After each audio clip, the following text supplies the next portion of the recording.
God bless you and welcome to COGIC Sunday School Countdown. Here in 10 minutes or less, we look at key points, principles, and perspectives of the upcoming Sunday School lesson. Here we are for February the 2nd, 2025, talking about serving neighbors, serving God.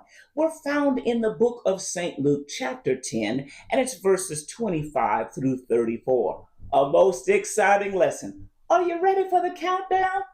Let the countdown begin. 3. This lesson opens when a lawyer asks Jesus a question. The Bible specifies that he did this tempting him, meaning to test Jesus.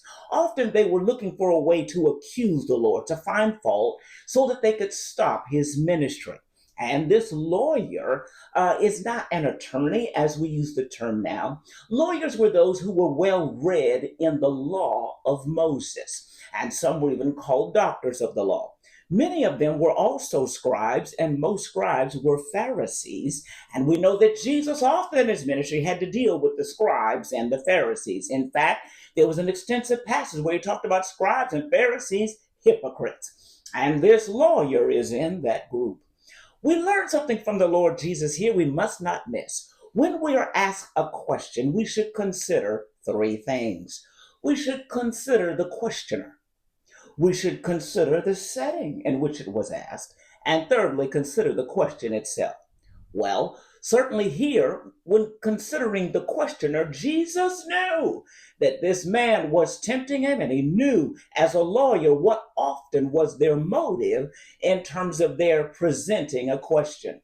And so we must recognize that sometimes the question is not about the pursuit of knowledge and information, but an agenda of a very different kind. We also should consider the setting. Here in the setting, we get into that issue of motives. There are 3 eyes we must consider. One of those eyes is consider that there might be an attempt to impress people. Sometimes a person asks a question in order to appear wise and to gain notoriety and fame and draw attention to themselves. So the question is only about trying to impress people. Number 2, sometimes it's to intimidate.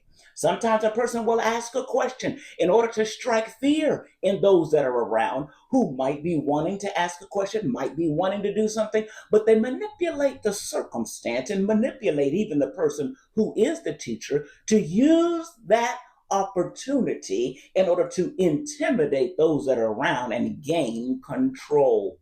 The third eye is sometimes they're doing this to influence people to a particular end.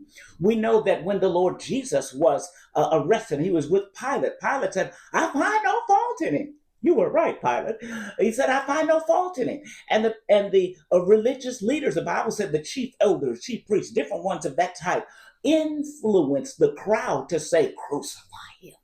Oh, and so some people really know how to work a crowd.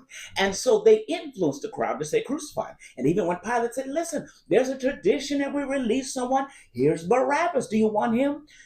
I'm sure Pilate never thought they would want Barabbas because Barabbas was a murderer. He was a robber. He was an insurrectionist. So we know he was a violent, aggressive man. I'm sure Pilate never thought they would choose him. But those that influenced the crowd said, tell Pilate we want Barabbas. And we can't miss this. Barabbas' name means Bar, means son of, and Abba means father. So he's the son of his father. Well, we're all the son of our father, which means we are all Barabbas. And Barabbas was released. And Jesus took the punishment Barabbas should have had. Wave your hand with me and said he took my place.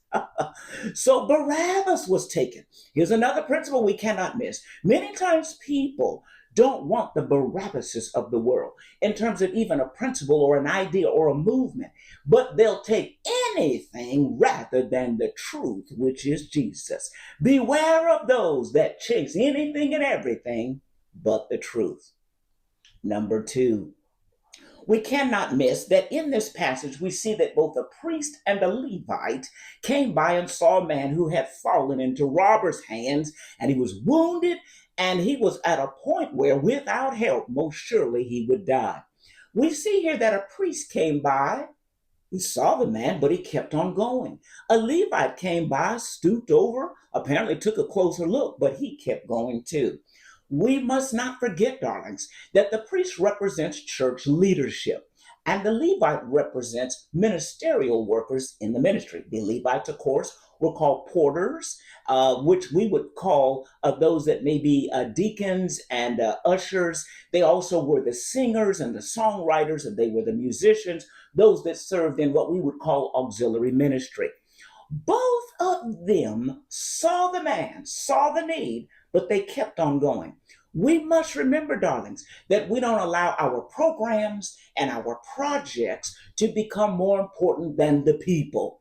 Ministry is about people. Jesus came for people. He said in St. Luke 19 and 10, for the Son of Man has come to seek and to save that which is lost. Jesus came for lost souls, and we, the church, must be about the same thing. We've got to keep the main thing, not leave the people off to get my project done. My God, help us to be attentive. One, we find here something we cannot miss. Jesus took this opportunity. This lawyer was a Jewish man, and the Jews despised the Samaritans, looked down upon them terribly. And as a result, Jesus takes this opportunity now to tell a story. Sometimes when you're responding to a question, you respond to it directly. Other times, Jesus answered a question with a question. And in this case, he answered a question with a story. This story of the Good Samaritan shows that sometimes the one we've counted out, and the one that we consider base and low, and the one that we have dismissed is often the one that God is moving in their lives, and they will be greatly used of him.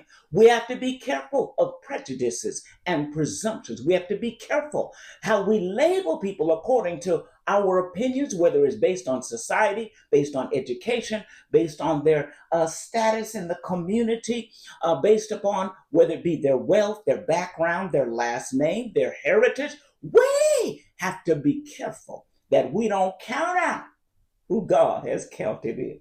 God bless you, my brothers, sisters, and friends. Thank you for joining us here for the COGIC Sunday School Countdown. God bless you. Until next week.